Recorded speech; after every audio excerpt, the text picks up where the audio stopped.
Yeah. You know, rest in peace, David. A nigga lost his life. Yeah. You know, rest in peace, David Taylor. You know, he lost his life because Max B was being a bum ass nigga. I just feel the way when everybody is celebrating this nigga for coming home like this nigga was a freedom fighter. Do you feel like, you know, he's been rehabilitated though, and he regrets what he did from back in them days, man? That nigga been in the front of 100 microphones since he been home. He don't show no remorse. He didn't say anything about having remorse about what he did. You know what I'm saying? He not telling these young niggas out here, yo, I went to jail. What I went to jail for was wrong. You know, I shouldn't have did it. I regret it. A man lost his life. Rest in peace to him. You know, my sympathy out to his family. None of that. No, nigga, I'm wavy. I got jewelry. You know what I'm saying? Like, nigga, and these niggas is all around him. A bunch of broke niggas are around him. And they seeing this nigga get all his jewelry and all his praise for robbing and killing a nigga. Max B has been home for barely 2 weeks, yet he is already moving as if he never left, strategically linking with influential figures and securing major cosigns. His recent meeting at the round table with Cameron and Mace has set the city abuzz. Despite not having released any new music, he is already performing on stages, packing out venues, and earning substantial money. However, not everyone is happy to see him succeed after serving 18 years in prison. Some people struggle to accept seeing someone level up this quickly upon release. While everyone knows about the serious case he served time for, the question remains, is the world supposed to force him into becoming an activist simply because he served his time and walked out of the gate? If he wasn't living like Malcolm X before incarceration, no one should expect him to emerge acting like Malcolm X now. This is especially true in the rap world, where image often dictates priority, and artists generally focus on securing their financial success first. That's the reality. The rising tide of negativity. This is where the situation gets dramatic. Choke No Joke, a well-known videographer who has been active since the Rock A Fella era, having worked in both Atlanta and New York and witnessed everything behind the scenes, is publicly calling out Max B. The energy he projects sounds intensely hateful, an extreme and messy animosity from the very start. Max B is currently on a serious run, moving non-stop and connecting with the right people the moment he touched down. People in the city are even switching allegiances to align with him because he represents the current wave in New York.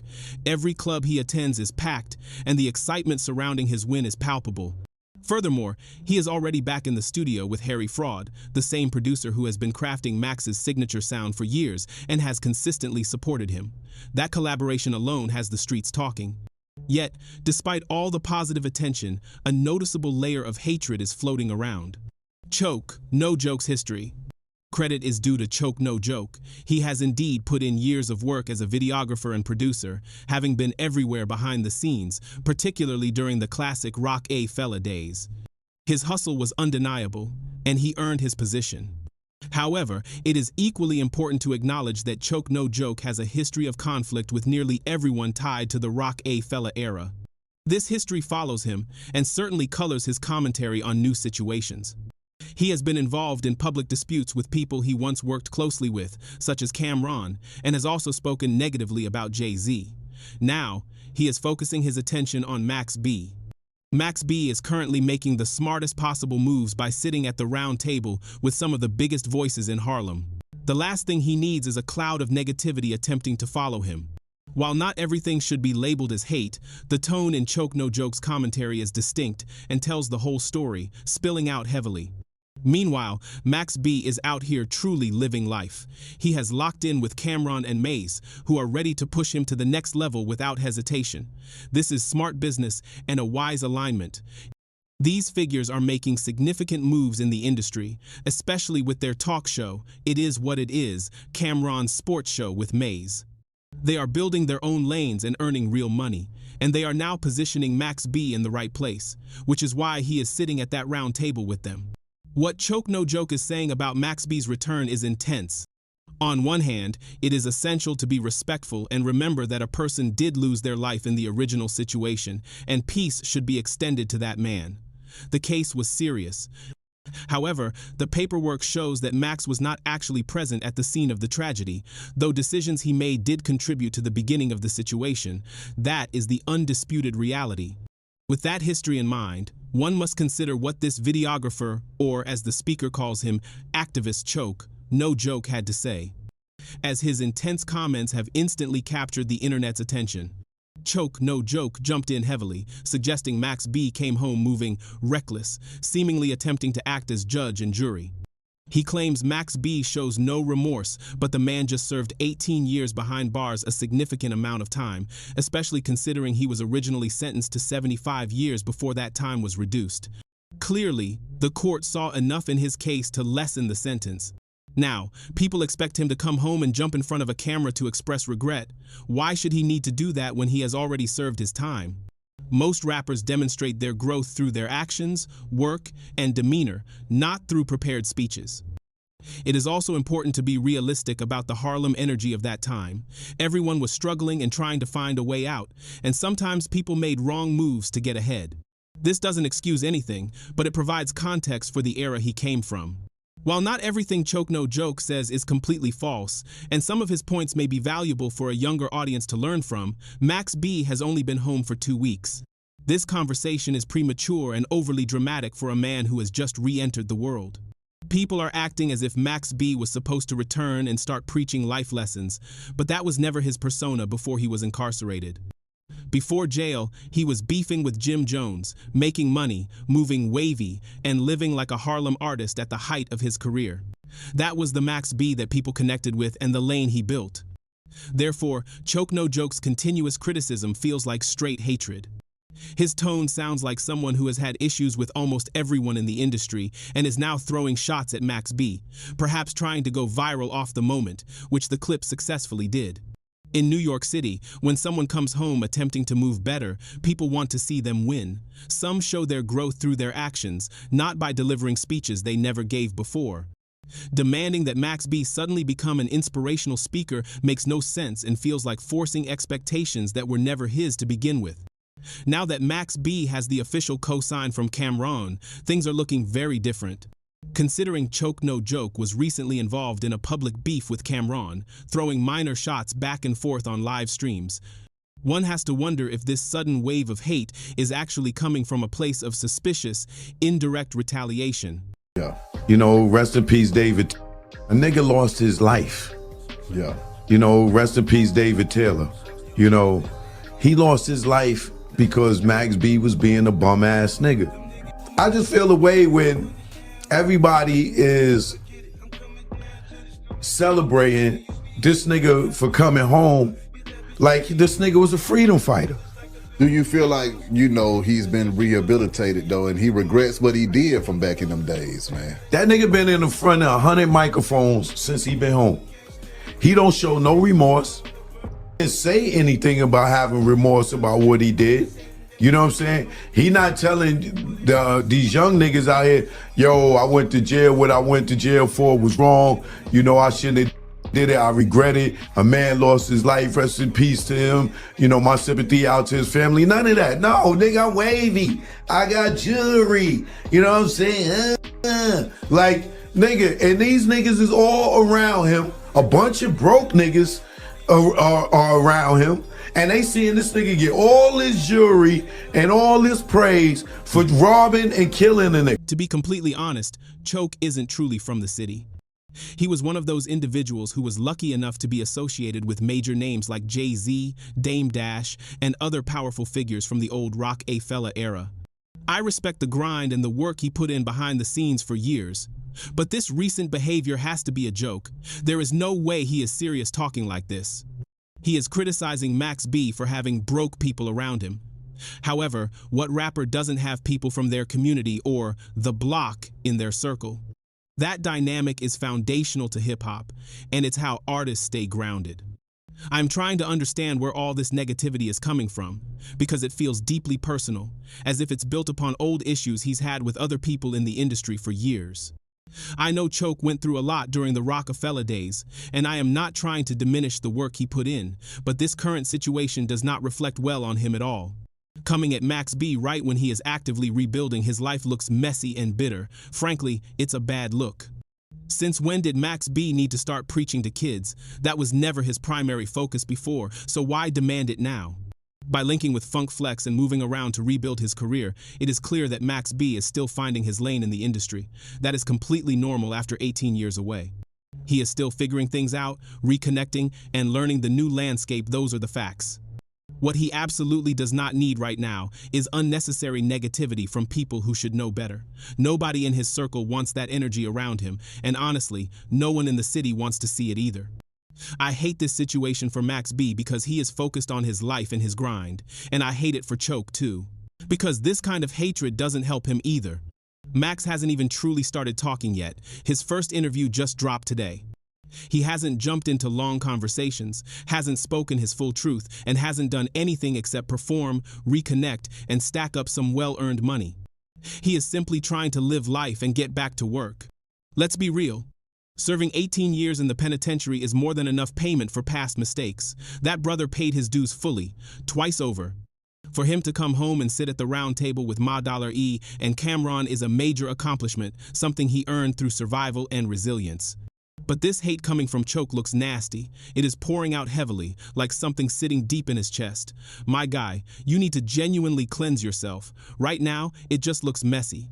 I don't know if it's because you are not from New York and don't fully understand the Harlem energy, or if it's a deeper issue you've been carrying from your past.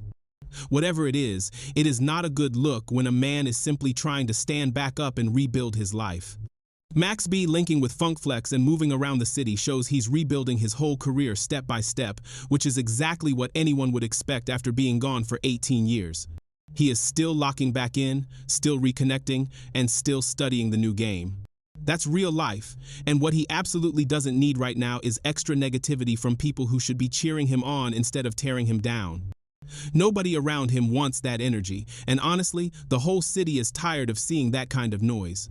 I hate seeing this happen to Max B because he's focused on grinding, performing, and trying to enjoy his freedom. And I hate it for Choke No Joke too, because this type of hate doesn't help him either. Max hasn't even fully spoken yet. His first interview literally just dropped. He hasn't sat down for deep conversations, hasn't told his whole story, and hasn't done anything but hit stages, reconnect with his people, and earn back what he lost. He's just trying to live, breathe, and work again.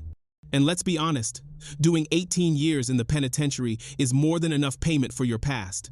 That man paid his dues with his time, his life, and his freedom.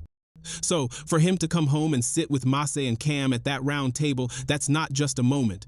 That's an achievement built on survival, discipline, and straight resilience. But the hate coming from Choke No Joke looks rough and sounds heavy, like something he's been holding inside for too long. My guy needs to cleanse that energy for real, because right now it just looks messy and unnecessary. Rest in peace, David Taylor. You know, he lost his life because Max B was being a bum-ass nigga. I just feel the way when everybody is celebrating this nigga for coming home like this nigga was a freedom fighter. Do you feel like, he's been rehabilitated though, and he regrets what he did from back in them days, man? That nigga been in the front of 100 microphones since he been home. He don't show no remorse. He didn't say anything about having remorse about what he did. You know what I'm saying? He not telling these young niggas out here, yo, I went to jail. What I went to jail for was wrong. I shouldn't have did it. I regret it. A man lost his life. Rest in peace to him. My sympathy out to his family. None of that. No, nigga, I'm wavy. I got jewelry. You know what I'm saying? Like, nigga, and these niggas is all around him. A bunch of broke niggas are around him. Keep going in my DM, ask me about Max B, man. Thank God that the man is home. I got nothing to say about him. God bless him. Yes, I used to manage all the Dipset. Yes, Max B is someone that I always loved. And everybody know I always loved the nigga French. Even when I was with Dipset, I didn't give a fuck. Never got in nobody's business. But one thing I calculated and always do, because I know what artists do: fight tomorrow, friends the next day. I never got in anybody's business. Stop asking me about Max B's business, about yesterday bullshit. Do any of you motherfuckers got your own life? Shout out to French Montana, Max B, and all the Coke wave. I don't get in people's business. When I was with Puff, I was with Jay. When I was with Jay, I was with DMX. When I was with DMX, I was with Mariah. When I was with Raya, I was with Drew Hill. When Cam pulled me in, he deliberately told me, yo, I don't want you bodyguarding nothing. You're a manager. I deliberately told Cam, I'm not getting in none of Dipset beef. I am not a blood. I am not a gangster. I am a corporate businessman now. And fuck you motherfuckers that don't like it. That's why I'm living a nice life. Free. For 30 years I've been home. 30 years. So no. The only thing I got to say about Max P is I pray that he stay on the right path. And he don't allow the internet to distort anything he got going on. One thing I could say about French Montana, he stayed one way his entire life that I've known him. And I've known him for years. He never wavered. And that's how you be successful. Big Joe has always been Big Joe. You motherfuckers didn't know me. You know I don't put no grit on my face. You know this smile will get you fucked up. Even now. But you know I'm not with the tough talking shit. I'm not with talking, but I'm not down with no nigga. I wasn't doing that with Cam, with Diddy, with Puff. When I was bodyguarding, you step to my artist, I do what I gotta do. When I was managing, I managed. I didn't give a fuck about nobody's beef. Understand that, and please stop going in my DM, ask me about Max B. Yo, I get it now. Just like I didn't get Kaiser Sozak in that movie back in the days, I get what the fuck is going on. And I figured it out yesterday. Somebody hit my page and said something.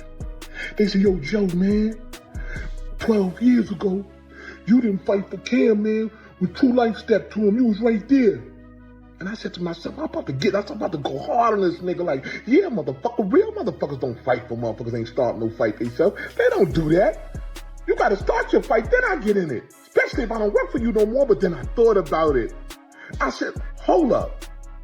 Who is this motherfucker? I went online and pulled it up and I saw who he was and I saw his affiliation and I put it together. Yo, you motherfuckers are geniuses.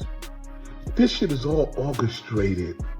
Because none of the beats are new. All this shit is old. Over 10 years. But who the dummy? You motherfuckers done figured out that if you talk and hate each other and go crazy on the internet, your algorithm will go up. Your love will go up. People will choose sides and you will get more money. And this is how you will get show money. I should have known. Cam, the motherfucker who taught me how to walk in Steve Gottlieb's office at Def Jam, how to go from Allen to Atlantic and sell the same mixtape, how to go across the country to Fontaine and sell the same music. And then he would call and say, I didn't approve that. How did it happen? You a fucking genius. You got the whole world thinking it's a beef when it's nothing. And I'm sitting there scratching my head talking about, I don't give a fuck if you niggas didn't talk to me because I ain't fight for this nigga. I wasn't going to jail and getting the beef that wasn't my beef. In all reality, it's all business. You a smart motherfucker, all you motherfuckers. And I'm going to tell you who the masterminds are. And all this shit always. 50 Cent, Cameron, Mace. Because motherfuckers like me and Jim Jones, we hot-headed. We flip first. But they don't understand, even we think now. I didn't understand what the fuck was going on. Now I got it. You motherfuckers is geniuses. After seeing all this Diddy shit and all this other shit, everybody hates a winner and everybody tear each other down. You said, let's get some money. Show's gonna go up, more followers. Everybody going to your page to see what you're gonna say next. Smart man. Smart 2, 3 black men. What should I say 4? God bless you all. Keep winning. I don't know if it's because you're not from New York and the Harlem vibe doesn't resonate with you in the same way, or if it's due to lingering feelings from old industry stories. But whatever the reason, it's simply not a good look when a man is genuinely trying to stand up and rebuild his life again. And before you go, please make sure you subscribe to Crazy HOA, hit the like button, drop a comment, and share this video. Help the algorithm push this story out by smashing that hype this video button. Thank you.